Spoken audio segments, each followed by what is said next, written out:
Hi there, Joan Kosmachuk, your seasonal color, style, and confidence coach, talking today about a big C word. You might think, oh, well, the color consultant is going to be talking about the C word that starts off the word color. But no, I'm talking about a different C word today, and that C word is compromise.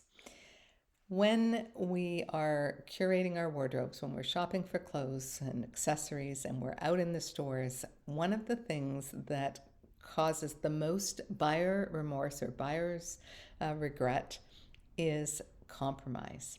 It causes you to have all kinds of articles of clothing in your closet that are either orphans, you can only wear them in one way with one thing, or I, articles of clothing that never even get the tags off of them, that just hang there and stare at you and make you feel bad about the fact that you spent money on them, but you never want to wear them. Or maybe they're the things that you put on thinking, oh, I'm going to wear this today. And every time you do, it ends up on a pile on the chair. How does that happen? How did those things get into your wardrobe? It would be really easy if we could say, well, somebody else bought that, not me. But we have to take responsibility for the things we're bringing into our wardrobe. And I'll tell you right now that compromise in the dressing room is what leads to buyer's regret and buyer's remorse in the closet. So let me walk you through some of the areas where I have in the past compromised that I've really always led to buyer's remorse for me, and maybe you can relate to them. And hopefully, by recognizing them, you can prevent yourself from falling into these traps of compromising in areas that are just going to lead to buyer's remorse in your closet. So the number one, of course, I would say is color. Now, if you've had a color palette done, that's of course going to be the very best guide for making sure that every color that you purchase is harmonious with each other, but also harmonious with you. And that's going to be really very helpful if you don't compromise on your color palette. But if you haven't had a color palette done and you are compromising on color, I'm going to encourage you to create a color palette for yourself, one that's harmonious, where everything goes with everything else, and stick to that, because otherwise you're buying pieces here, there, and the colors don't necessarily go together. And this is particularly, like you say, oh, I can make any color work. Well, the issue is if you start to buy different qualities of color, right? So you have something that's muted. It's not going to go with something that is clear and bright. If you have something that's kind of toasted and warm, it's not going to go with something that is pure and cool. And so just by making those little compromises in terms of color quality, you're going to end up with orphans in your closet. And for those of you who've had a color palette done, the beauty of that color palette is that every color on it harmonizes with you, and it harmonizes with each other, so you know that everything is always going to work. Now, after I had my colors done, I would run into this problem where I'd go to the mall, go to my favorite store or whatever, and I'd find something I really liked, and there'd maybe be 3 or 4 color choices, and none of them worked for my color palette, right? None of them were on my color palette. And so I do what I used to do, old habit. It's like, okay, well, they only have it in black, white, gray, and brown. Which is the least offensive looking on me? That's the one I'll buy. Or they only have it in, purple, red, and green. Which one is the least offensive color for me? Which one would be the closest to my palette? And you put it on, you think, oh, I think I could get away with this color, right? But the reality is, if the color in your color palette was in store in that garment, you would never hesitate to purchase the one that's in your color palette, because you know that one would truly be, beautifully supportive of you and harmonize with you. So as much as you might like something, if it's not in your color palette, it's best to just pass it by and not to sort of try to say, well, I think I could get away with this. It's better than nothing, right? That's one of our things. It's better than nothing. But no, we want the very best for you, and your closet needs to reflect the very best colors for you. So don't compromise on color. You might have to look a little farther, a little harder, a little longer, wait a little season or two for your colors to come in, but I guarantee you it will be worth it, because when you compromise, those colors end up sitting in your closet as orphans. They don't work with everything else, and you don't wear them nearly as often as you think you would when you're standing in the store. Number 2, you don't want to compromise on fit.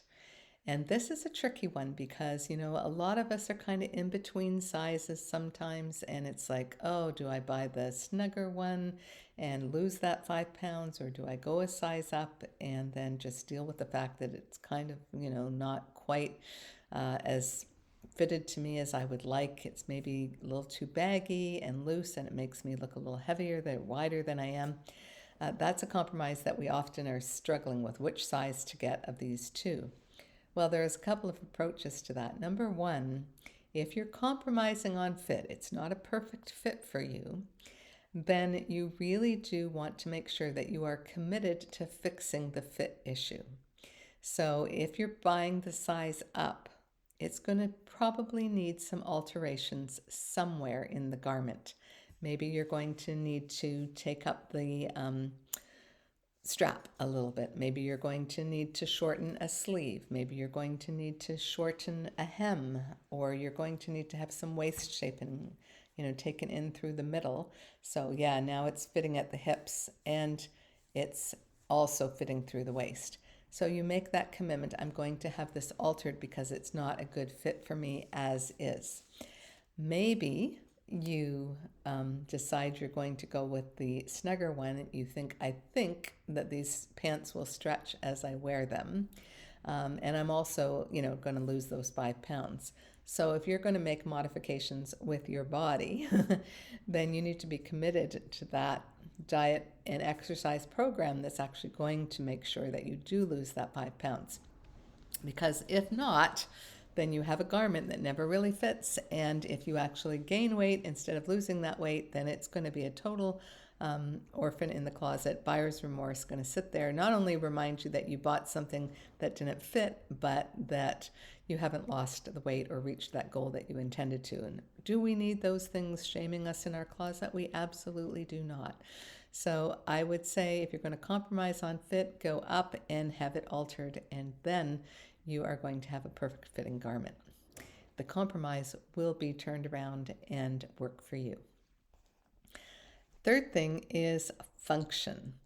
And this is kind of one that we are not always aware of. But if you take stock of the clothes in your wardrobe that you don't wear very often, you put them on and then you feel like, nah, I'm not so happy with this today, and you chuck it out. It might be that it's missing a key function that you really do love in your clothing. I can think of one for myself that I really struggle with. I don't very often like to wear things that don't have a pocket. So I like pants that have pockets. I like dresses or skirts that have pockets because I'm always usually carrying something that I need to tuck away in a pocket. And if I have something that doesn't have a pocket, it might not get worn as often or as regularly because it's like, oh, yeah, I put this on, that's great, but I won't go to put something in my pocket. I realize I don't have a pocket. I think, no, I really need a pocket today. Take it off and grab something else that has a pocket. So that might be a function that's important to you that you haven't even really realized is the difference between why you wear one pair of pants all the time and why you don't wear another, or why you wear one skirt and not another. It might be that you have a favoring for pockets. That could be the same for jackets. So just, kind of start to take note of what are the functional things. Maybe for you, you always like to wear a belt, and if something doesn't have the belt loop, and it's not as easy for you to put a belt on with that particular garment, maybe that's why you don't wear it. So those are just really small little things, but function sometimes really plays a big role in how often we wear a garment and how happy we are in wearing it. So keep that in mind as you are doing your shopping. Another area that we often compromise on is fabric. And this can be buying a fabric that's too cheap. So when we, put something on, we just don't like the way it looks or feels because it's kind of cheap. Maybe we bought something that's a bit scratchy and that doesn't feel nice, even though it looks great. It's just, it's always, kind of irritating me. It's a bit uncomfortable. Sometimes we buy fabric that's too high maintenance for our lifestyle. So, oh, I can't wear that because it needs to be dry cleaned and I'm going to be spending the day with my grandkids, or I'm going to be, spending the day with the dogs or walking the garden, or, sitting with my cats, and I can't wear this thing that's, going to pull a thread easily, or it's too delicate, or it requires too much laundry care. So those kind of compromises, if you're not planning to use this as a one-time special occasion outfit where it's not going to matter, if it's going to be an everyday thing, you really don't want to make compromises on fabric or fabric care that are going to leave this thing hanging in your closet more than hanging on your body, because it's just a little too precious, a little too special, or a little too cheap, or a little too maybe shapeless in terms of the way the fabric hangs to work for you. So keep that in mind. Don't make compromises on fabric. And that leads to another one, which is visual weight. When we think about the visual weight of something, both the color, the texture, the fabric, the design combine to determine how something looks heavy or light weight on us, or medium weight. And we want that to match the scale of our own bone structure and the weight that we have in our coloring and our face shape and all of that. And so if you have a sweater that's cotton, and it's a very heavy knit, heavyweight sweater, and that is too heavyweight for you, then you are probably not going to wear that very often. Maybe only pull it out when you're like absolutely freezing and need that additional layer. So pay attention to that as well in your fabrics. What is the visual weight of the fabric and the texture, and does it work for you? And then, of course, last but definitely not least, is the garment that you're purchasing truly in your style? Sometimes we can get drawn in by new trends. Oh, wow, I love, that new style.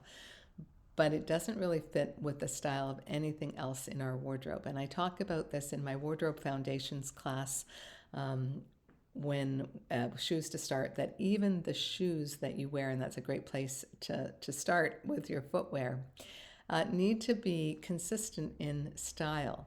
And I'm not talking about, the design. I'm talking about, your sort of style aesthetic. So it could be that you're sporty or classic or elegant or romantic or creative, but you have a particular style, maybe a blend of two styles, maybe your romantic creative style, maybe you have a sporty elegant style, but you have this combination, and that's kind of what your wardrobe as a whole, that's your best look for you. That's what really feels most at home and resonates with you, is that style.